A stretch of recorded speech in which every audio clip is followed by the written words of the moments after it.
So Patrick and I are here, even though you can't see us. We're happily invisible because I'm having a very bad hair day. So we're going to talk about the Allan Memorial Grove and the cypress trees. And before we do that, I'd like to thank Matt Allan and his team at State Parks for all the work they've been doing towards restoring Point Lobos. I'd like to thank PLF for putting this together, and Kevin Chabron for sending us some really wonderful old historic photographs, Mary Conway, Chuck Bancroft, and Rick Parsons, whose photographs are included in here. And the conversation we're having today is going to be divided into three parts. First, we're going to look back at the history of the Grove, which some of you know something about, most of the docents, of course, but there's a little more to the story. We're going to talk about the Monterey Cypress ecosystem and the threats to it, and Pat is going to focus on that. And then we're going to talk about what's happening in terms of restoring the Grove going forward and what's been happening for the last 3 years in terms of restoring the Grove. And it's really exciting. This is a great moment and there's so much to look forward to. So I'm really excited to be able to give this presentation. So beginning with looking backwards, what I realized when I started looking at the history of the Grove and the information we all have as docents is that we know the outlines of what happened, but what we don't really focus on is the fact that it was the trees themselves and the impetus to preserve and save these rare cypress trees that really catalyzed the creation of the reserve. So if we go back even 200 years to 1830, Thomas Hartweg, who was one of the botanical hunters from England, sent the first cypress seeds back to England. And at the Royal Horticultural Society, they were very happy to have these seeds because they recognized that this was an unusual and rare tree. And so the excitement was beginning even as early as the botanical explorers were coming to California and looking for our plants to send back to Europe. It fast forwards 50 years. The Carmel Land and Coal Company, as many of you know, owns the point. And what they really own is a coal mine. And what's really happening is the coal mine is failing. It was bad coal and there were other problems. So in order to offset the losses from their coal mine, they decided to subdivide Point Lobos, and they set up 1,000 lots, which they were going to sell for $50 each. I think it was 50, it might have been 150, but very small amount. But in order to kind of garner the support of the jurisdictions that were involved, they had to offer something to the public. And once again, the public already valued these trees. These cypress trees were really important. Point Lobos was beautiful and the cypress trees are really rare. And so in order to form a development, they had to actually create a park. And if you can look on the upper left-hand side of the map of Point Lobos, you will see the park was set aside already, right where Allan Memorial Grove is today. So we can go decade by decade to this interest in the trees.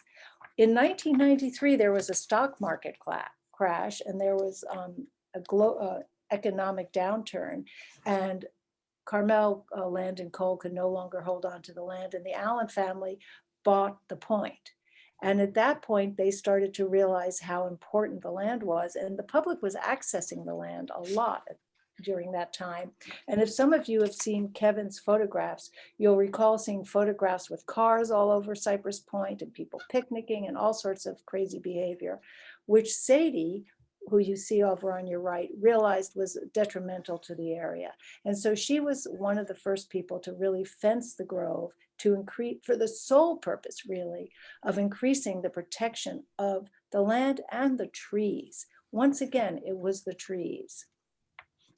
So in the 1920s, everything heats up, and there's a decade-long battle to preserve the cypresses and the reserve. There was a meeting and there are many players involved. Kevin has a lot of this kind of information, and it's fascinating, but there's a lot of forces going on. There was a meeting in San Francisco where William Jefferson talked about the botany of Point Lobos, and he talked specifically about the need to save the cypress trees. Carmel by the Sea had a meeting, and apparently they had all sorts of important people come to the meeting, and academics and politicians, to lobby to make Cypress Grove into a public park. And as happens with all meetings like that and all committees, nothing happened with that. But in the meantime, Allan owns the land and has fenced it. So finally, in 1927, after all sorts of activities in the last decade, the Save the Redwoods League hires internationally known landscape architect Frederick Law Olmsted to first look at places in California which would be suitable for public parks. And ultimately, he's the one that does a master plan for Point Lobos. And in that master plan, and I hope you can see the drawing here on your screen. If you look at where Cypress Grove is, and once again, it's on the upper left, you'll see a green area right where Cypress Grove is. And you can see that there's very little grass. The yellow in that part of the green represents grasses. But you can see Cypress Point is pretty clean at that point. It is really just truly a cypress grove. So that brings us to 1936 or 1933 when the reserve is born, 1936 when the master plan is completed, and the Allan family bequeaths 15 acres plus the other acreage. And between Save the Redwoods Leagues and the state, they're able to make Point Lobos into a reserve. And what you're looking at in this photograph, which really tells the story that we're trying to tell today, is that in 1936, there was almost nothing under those cypress trees. There was native plants and no grass.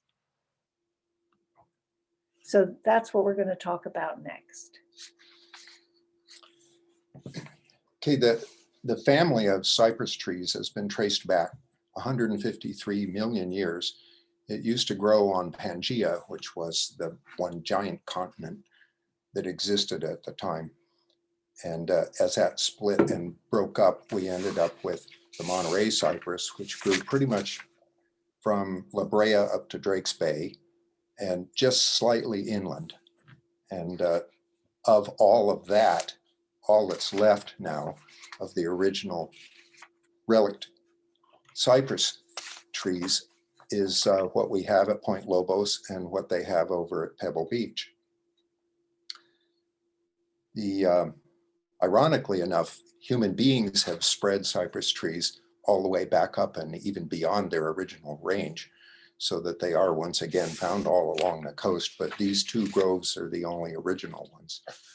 The difference that you'll see in these two, if you go out to Point Lobos, the trees are low and they're carved by the wind, and they get a lot of sun through the fog. And if you go over to Pebble Beach, the trees are really tall. That's because they're competing for light, because that grove is so much larger than the one at Point Lobos.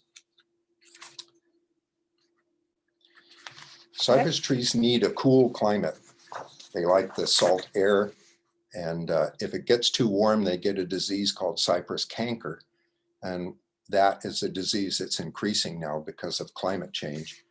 And it's being found quite often inland, but it hasn't really shown up too much along the coast. The arborist for the city of Pacific Grove has identified some growing on the cypress trees out by Point Pinos Lighthouse. But that disease, the canker, is a fungus that releases spores into the air, and the spores are killed by salt spray. So when you have trees out on a point like we have in the Allan Grove or like they have in Pebble Beach, the salt spray helps disinfect these trees, and it's prevented them from really getting disease. And we could find ourselves, if this climate continues to get warm, that once again, these might be the only groves that are protected from the disease and still survive. We don't know about that yet. The Crocker Grove is about 2 miles long.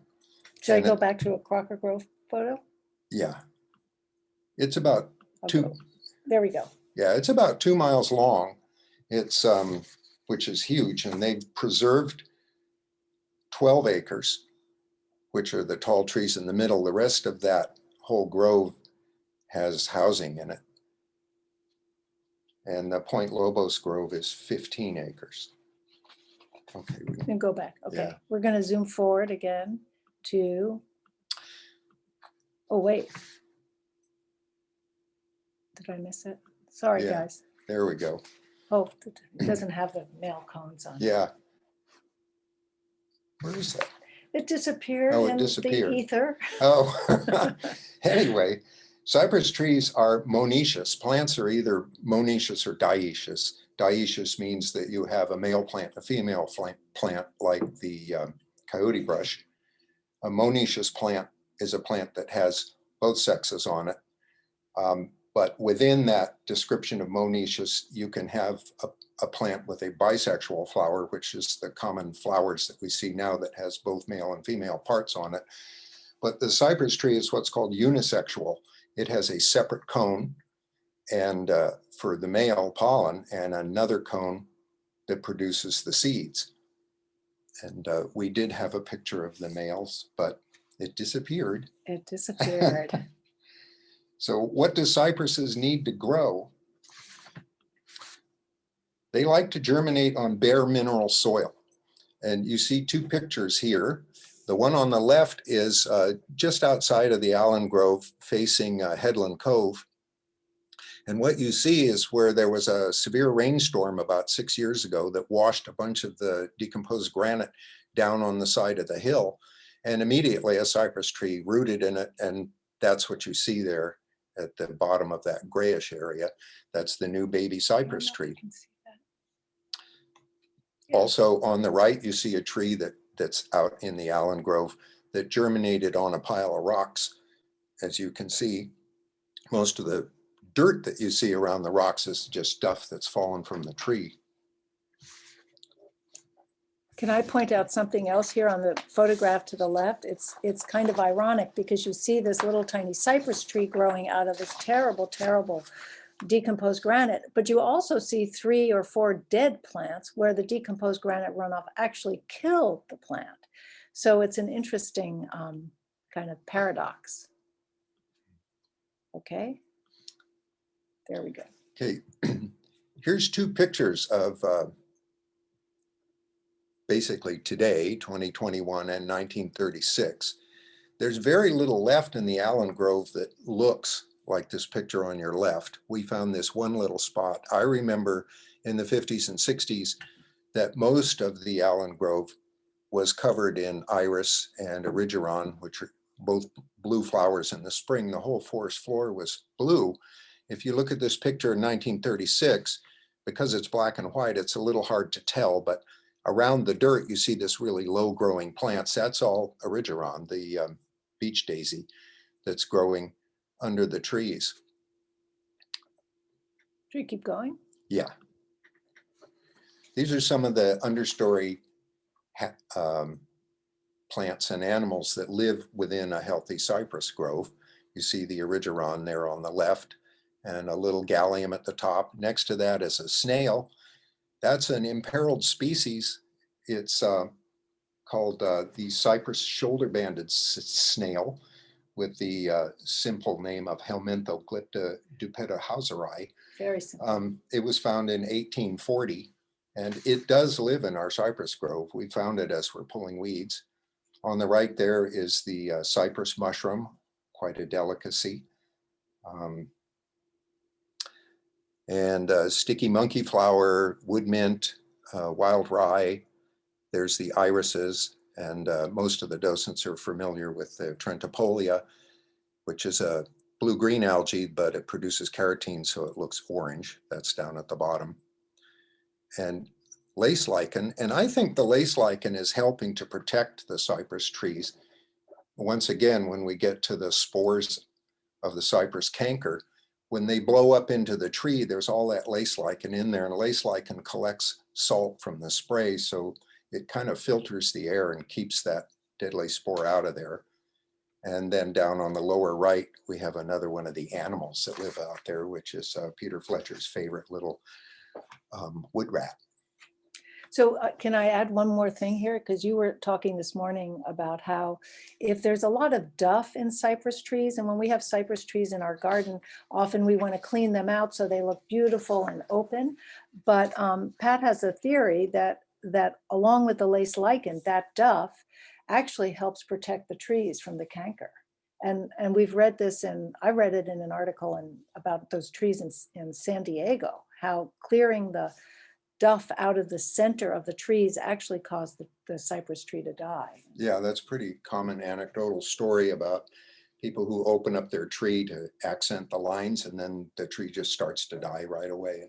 Part of that, I think, is when you've opened up a big wound in a tree, it gives a place for the fungus to get in, but also you've taken out a lot of species that probably want to cohabit with the cypress tree. So, There we are. yeah, so why isn't there more tree recruitment now? If you walk out in the Allan Grove, you don't really see too many cypress trees except where the soil's been disturbed. That's, well, yeah, the fog is diminishing and they need it cool, but it's also because the forest floor has gotten so thick in duff that the seeds need to germinate on pretty much bare soil, and that soil gets so wet that it actually rots the seeds and they don't germinate. And there's also changes in fire that right, there hasn't been a fire that I know of in either cypress grove.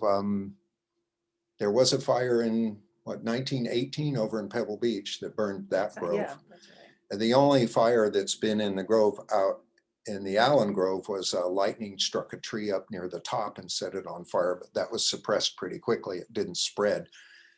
So because of all those circumstances, and we have this new invasive grass that was brought in, which is now building up a huge layer of duff on the floor of the forest, and that's preventing seed germination. And it's also, we're starting to suspect that it's keeping the crowns of the trees too damp and could injure the crowns of the trees as well. There it is. There it is. This is the grass. This is Earharta erecta, which is a grass that comes from South Africa. And it was brought in here by Mr. Ledyard Stebbins.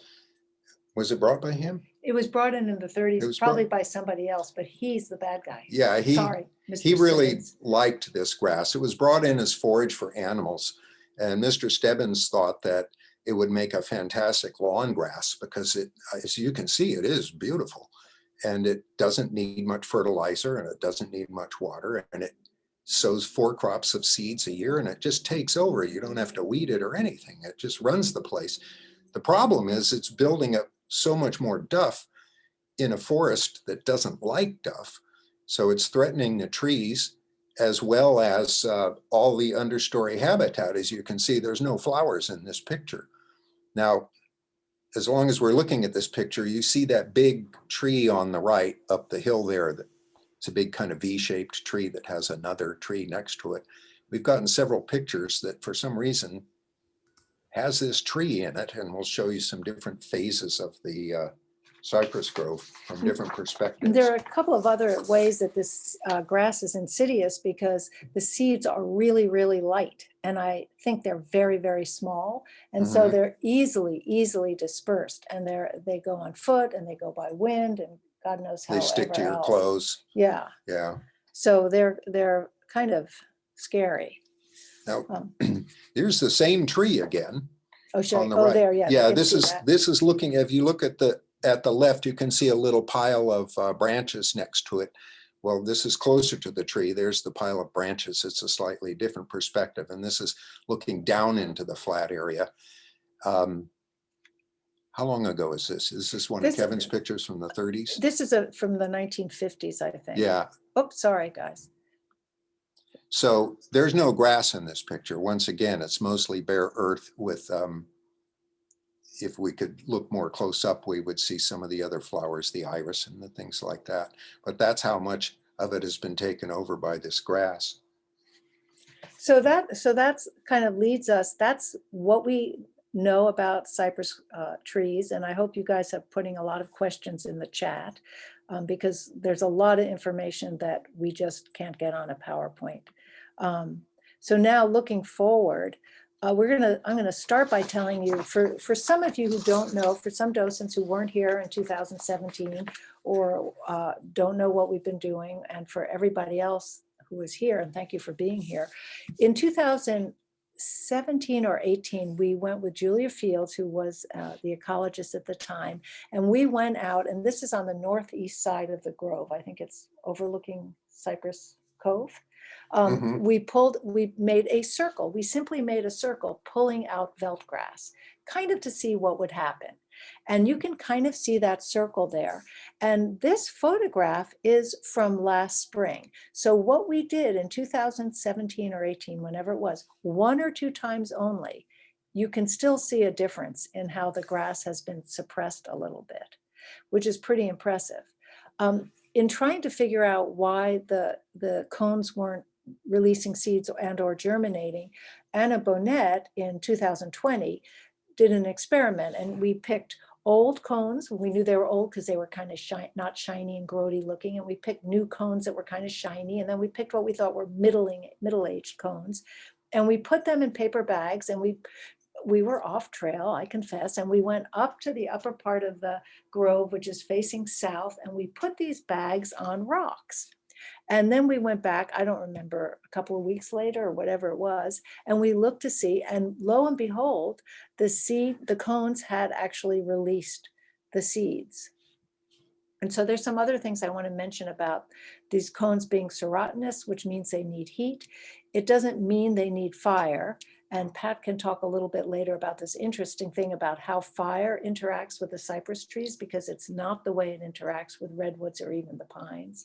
But what we discovered was these seeds are perfectly viable. I mean, at least the cones are, and they will release the seeds in some heat. So that was a really kind of exciting discovery. So we continued to meet 2018, and up until COVID really, we decided to pull the grass just from around the stands of native plants. We had gone to an IPC, which is Invasive Plant Council meeting, where somebody had talked about an experiment testing removing invasives that way. And so we tried it. We started under Anna Bonnet and are continuing now under Rosie with Matt's guidance, removing the grasses. So you see on the right, when we started, this is how it looked. And you can see in 2018, we're making some progress. It's, it's slow, but you can see there's some progress. In 2019, we're still working. We're a very reliable group of docents, I think. We're steady, we persevere. We've gotten more grasses removed from around the irises and the erigerons and the gallium. And then you see in 2021, this is how it looks. So the grass has not grown back. It's still been suppressed. And so we're very excited. We see that there's some option for hand pulling. This photograph is by Rick, and this shows how it looked last week. And I think if you look over onto the right side, I think that's the same tree again. I think it is. There it is. And there's a couple of things that I see as a landscape architect when I look at this photograph. I see that the duff is way too high around those trees, because normally a tree has a flare. It comes down to the ground and it gets broader where it meets the roots. And the tree wants to have the soil down a little bit below that point. But what you can see here is that the duff is kind of up higher on the trunk of the tree. That's my take on it. And also something that Pat's brought up is that drought probably helped us a lot last year. Yeah, a lot of the Erharta that did germinate only got so big, and then it died from lack of water. So if we're lucky, yeah. and we got the rain yesterday, and then the grass sprouts, and then we have a little bit of a drought, like maybe just a month or two, maybe it'll die again. I don't know, it's a possibility. So anyway, this is more or less the look that Cypress Grove should have. So we met with state parks. We met with Jeff Fry last week. They are now looking at ways to restore this grove. I think for the first time, there is a possibility that we could see a transformation in the Allan Memorial Grove. But there are a lot of complicated questions. And some of them are, what's the best way to remove this grass? We have over 15 acres. Yeah. Yeah, it'd be hard to do by hand. Would be hard to do by hand, and you'd have to do it 4 times a year, every time it sets seed. And you'd have to get that army of people out there every time it wanted to bolt and set seed. So that's pretty tough. Then we've got the problem of all these years of duff, which is what we think is one of the big things that's preventing the seeds from embedding in the soil, right? Yeah, and it just rots if it's too wet. Oh, it And rots, the yeah. duff holds a lot of water like a sponge. Yeah. And then imagine this, the seeds are setting every 4 years, and they are viable for 8 to 10 years. So now you have to continue to do it. It's a really long commitment. But when the Allan family bequeathed that land to state parks, it was to remain in perpetuity a cypress grove in the name of Allan and Sadie Allan. I mean, Alexander and Sadie Allan. And so we are obligated as, well, state parks is obligated to maintain it, because otherwise the land could revert to the Allans. So we have that obligation. Burning is a really interesting question. Do you want to talk about the grove, how it? Yeah, it from burns? everything I've read, unlike redwood forest, which redwoods have really thick bark. Sometimes it's over a foot thick at the base, and a fast burning, not very hot fire can run through there, not affect the trees at all.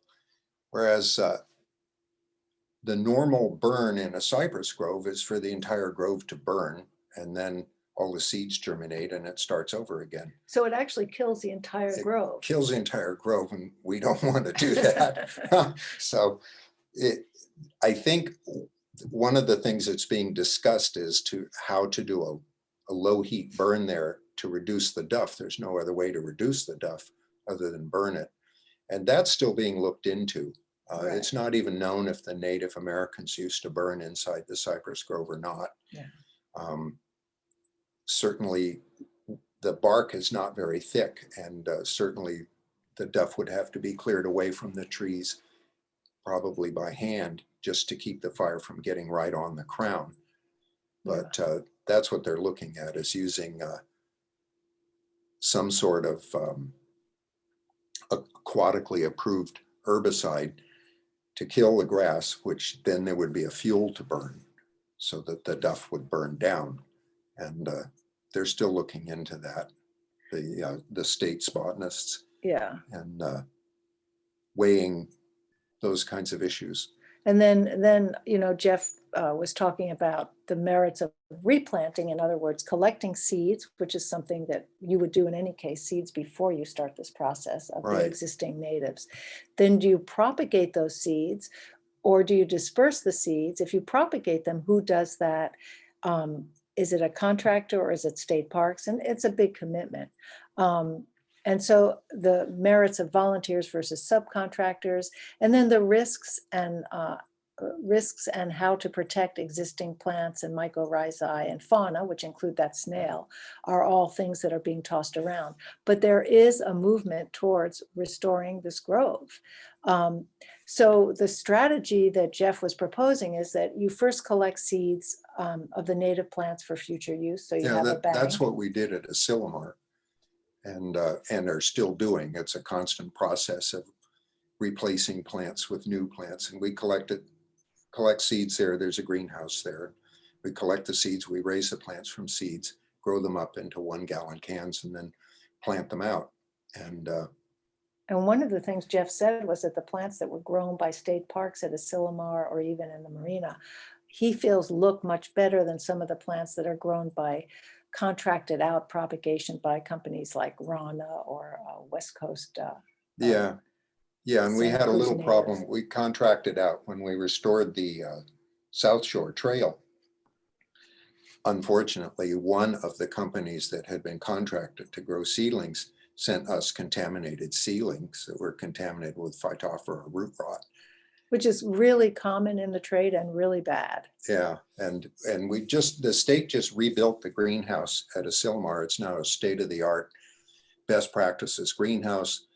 When we go in, we have to sterilize our shoes. We have to brush all the dirt, everything off of our pants. And the floor of the greenhouse and the shade house are gravel, so it stays good and dry and not a happy situation for funguses. And using sterile mediums to grow everything.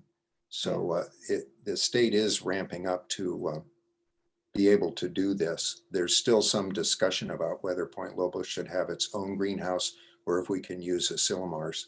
It would be more cost effective to use Asilomars. So as far as this year one strategy, you eradicate the panic grass, and then you have a prescribed burn, as we said, to remove that thatch. You probably have to pull the duff away from those tree roots, because now that we know that the trees could actually catch fire and die, we have to make sure the fire doesn't get anywhere near it. Then as the seeds continue to sprout, because there's a seed bank in that ground, and those seeds are good for up to 10 years, as we mentioned, you have to repeat the eradication. So you're probably doing the eradication twice, at least in the first year. And then you have to continue to hand pull as more grass comes up. So it's a complicated cycle, and then you have to plan on repeating it for a number of years. I think it's just a lot of docent employment opportunity, personally, and I hope we have some really young docents. Yeah. So this is kind of our conclusion. That's the information we're sharing with you today, and any questions you have. But the real thing is what is it going to take to do this? I mean, when I saw Julia Field's thesis, and I think some of you might have been there, I remember some of you were there, she had addressed all the invasives at Point Lobos. She had them tagged and located with GPS, and she knew what they were, but she had not addressed the grasses. And I said, what about those horrible grasses? And she said, that is a really, really big question. It was too big a question for her thesis, and too big a question to take on unless you had the full commitment of state parks. So it takes passion, vision, and commitment.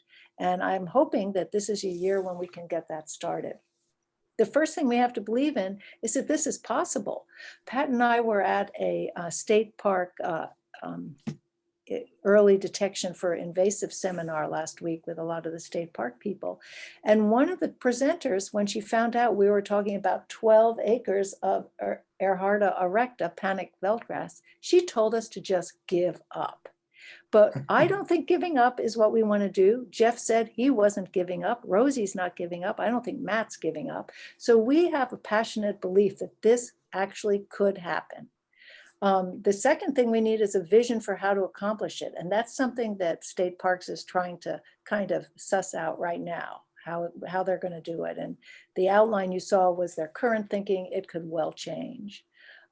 We need a long commitment to the work, and we need funds to fund that commitment, because some of it may be volunteer, but a lot of it has to be employees and subcontractors. And it takes a very coordinated and collaborative effort among all the stakeholders. We all have a role to play, whether we're volunteers or docents, or we're state parks, or we're PLF, or we're just the public.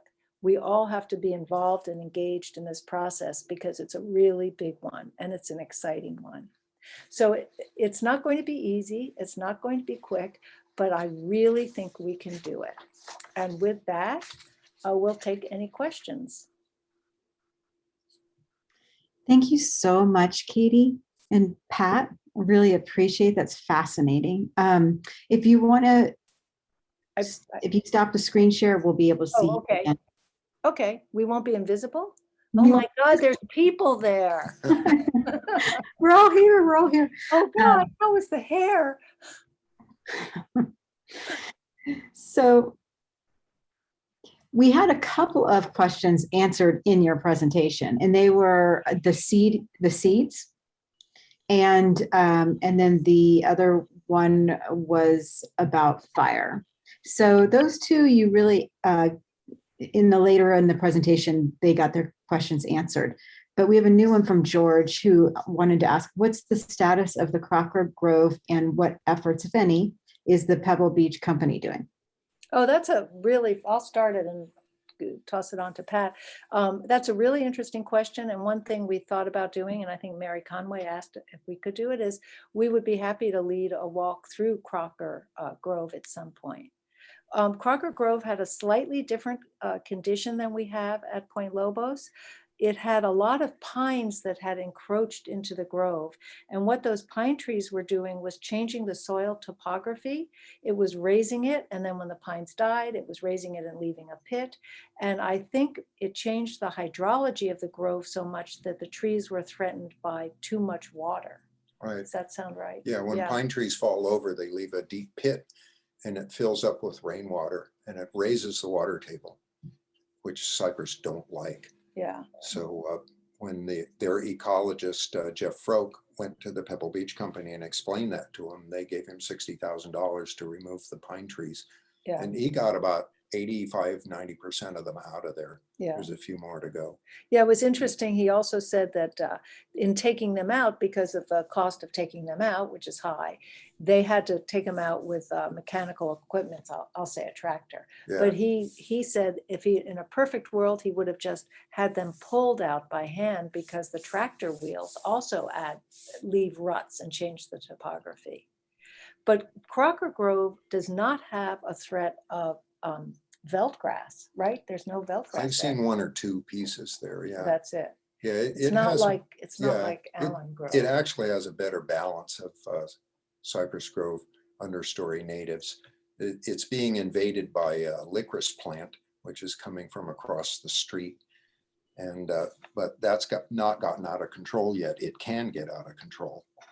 But and it has a beautiful grass. We don't have licorice plant, thank God, at Point no, Lobos. we don't have it at Point Lobos. We also don't have a beautiful grass, which is called Pacific reed grass, which is growing under the cypresses at Crocker Grove and looks quite beautiful. So it's interesting. It really is a tale of two groves. They're the same tree. This is the small, there's about 32 acres of these trees. It's the smallest acreage of relic trees probably globally. I mean, it's really phenomenal that they're right here and they need to be protected, but they have slightly different conditions under them. So. Yeah, a good part of the grove in Pebble Beach has houses built on it. The 12 acres is set aside as a reserve, but the actual grove is much larger. But it's got all these big estates on it, and some of them are landscaped with plants like licorice plant, which is escaping right into the other grove. But it's doing pretty well. The reserve area there is quite nice. In the spring, there's a lot of iris blooming and a lot of erigeron, and it looks much closer to what I remember Point Lobos looked like in the 50s and 60s. I can see in the chat that Karen has put in a plug for us, so I'm just going to do a little riff on this. So this Wednesday is Docent Weeding Day at Allan Memorial Grove, and it's open to all docents. And what we have discovered in talking to Jeff is that in order to really eradicate the grass in the grove, we're going to spray it. And if we're going to spray it, we have to keep the spray away from the natives. And there's a lot of different ways to do it. You can put plastic over it, I guess, and do something with buckets. But as it turns out, maybe having people pull the grass from around the native stands is actually one of the best ways to do it. So this now is not just us experimenting, it's actually us starting to do something to prepare for the restoration. So it's really important. And it's it's the second and fourth Wednesday of the month, 9 o'clock information station, snacks provided. Be there. So that's my plug. And I'll add to it, if anyone wants to be included on the newsletter list for those events, just send me a quick email and I'll get you added to the list. Yeah. Oh, I realize now that my name is under your image, Tracy. I know. I've never looked so good in my life. I'm Catherine. Catherine Spitz today. We had an amazing technical glitch, but we figured it out. We all traded computers and and got it going. But yeah, so we all are in incognito. Yeah. Oh, It's always fun. Well, I really appreciate everyone being here and being patient while we got started today. Do we have any more questions? I mean, I'm looking at the chat. I don't see any more. Like I said, there's really excellent question about the controlled burn. I think it's one of those things that would be your first thought is, has anyone thought about that? And the difference between the cypress grove, the cypress tree is fascinating. I'd never heard that one or understood that. And then, of course, the very sad event of the contaminated seedlings. That was, very devastating for all of us who were so excited about that project. And with talking about a controlled burn just to remove the living grass, first of all, the living grass is going to be hard to burn because it's green. And second of all, in the research I did, which is not conclusive, we don't know how veldt grass responds to fire. For all we know, it might love it. Mhm. So we have to be very cautious in that regard. There's a lot we don't know about how that grass responds to things. Yeah. Yeah. And I'll just do another little plug. I hope that many of you will be joining us next month. We've for Cynthia Wagner-Wykes, we will be following this presentation next month and talk further about the cypresses, but in a different way. So talking about two different cypresses. So we're really excited. I'm glad, Cynthia, you could be here today. Good. Okay. Any other questions? If there aren't any other questions, I will just say thank you to Katie and Pat for all that you've put together. Absolutely fascinating. I will also have, this has all been recorded, so I'll send it out. So if you want to share it with any of your friends or loved ones or someone that would enjoy it, please feel free to always do that. And it'll be loaded onto our Point Lobos Foundation YouTube channel as well. So, well, thank you, everyone. All right. Bye. Okay. Have a great rest of the day.